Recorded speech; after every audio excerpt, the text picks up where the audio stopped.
Title: Tag Your IT Y2K Edition. Setting the scene. The year is 2000. The world has barely survived the Y2K bug panic, and the small town of Cedar Knoll, Ohio, is basking in the uneventful glow of the new millennium.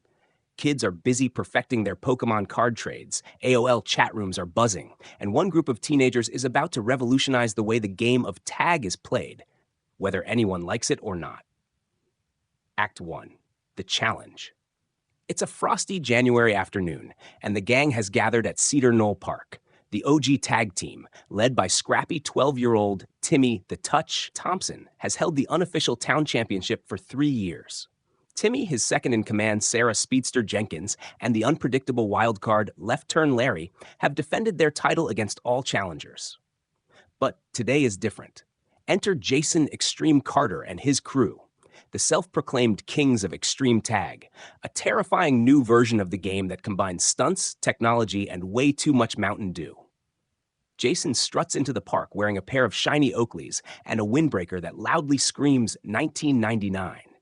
He's flanked by his equally obnoxious team, skateboard-obsessed Matt, tech whiz Courtney, and Kyle, who doesn't say much but always looks like he's about to do something dangerous. "Yo, Timmy," Jason calls out, flipping his backwards cap. "Time to bring tag into the new millennium. Let's see if your old-school crew can handle the future." Timmy steps forward, puffing out his chest. "Tag doesn't need gadgets or skateboards, Jason. It's about strategy, speed, and..." He pauses dramatically. "Heart." Jason smirks. "All right, Grandpa, let's settle this. Your rules versus ours. Winner takes the title of Tag Master Supreme." Sarah raises an eyebrow. "Tag Master Supreme? Did you make that up?" "Yeah," Jason replies. "But it sounds cool, right?" It's settled. The match will take place that Saturday, blending the classic rules of tag with Jason's extreme-like twists.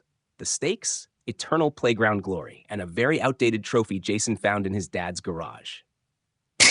Act 2. Preparation.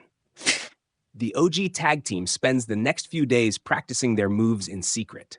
Timmy sets up drills, Larry works on his agility, and Sarah spends an alarming amount of time sprinting through grocery store aisles to improve her dodging technique. Meanwhile, Jason and his crew are busy outfitting themselves with cutting-edge tech, walkie-talkies, Nerf guns, and a skateboard ramp they've set up in the middle of the park.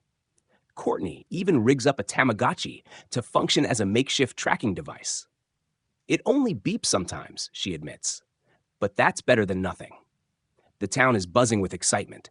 Parents shake their heads and mutter about kids these days, while local teens start taking bets. A particularly ambitious 6th grader builds a website, complete with an animated GIF of a running stick figure to track the action. Act 3. The game begins. Saturday morning arrives.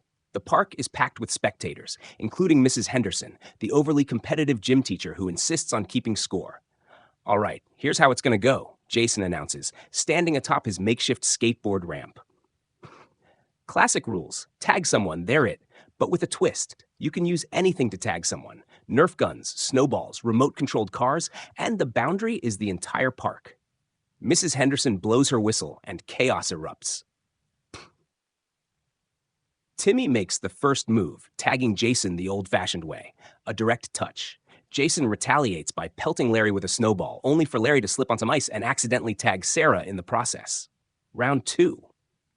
Courtney unveils her secret weapon, a remote-controlled car rigged with a marker taped to the front.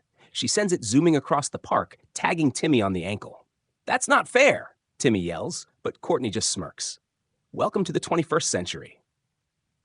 Act 4. The Showdown. As the game escalates, the teams become increasingly desperate.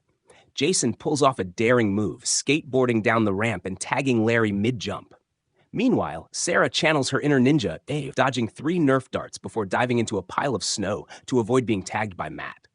The crowd goes wild when Timmy and Jason face off in the final minutes.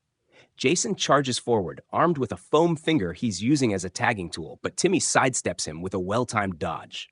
In a last-ditch effort, Timmy grabs a snowball and hurls it at Jason. It lands squarely on his Oakleys. "Tag," Timmy says, grinning. "You're it." Act 5. Victory and truce. The whistle blows.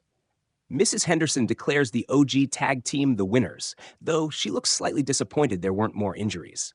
Jason grudgingly hands over the garage trophy, muttering, "Next time, we'll bring drones." Despite the rivalry, the two teams end up bonding over hot chocolate at the local diner. They swap stories, laugh about their ridiculous strategies, and even brainstorm ideas for the next game. Extreme hide and seek, anyone? As they leave the diner, Timmy pats Jason on the shoulder. "You're not so bad for a modern guy," Jason grins. "And you're not so bad for a dinosaur." The end. Tag may change, but the spirit of the game and the joy of chasing your friends through a snowy park will always stay the same.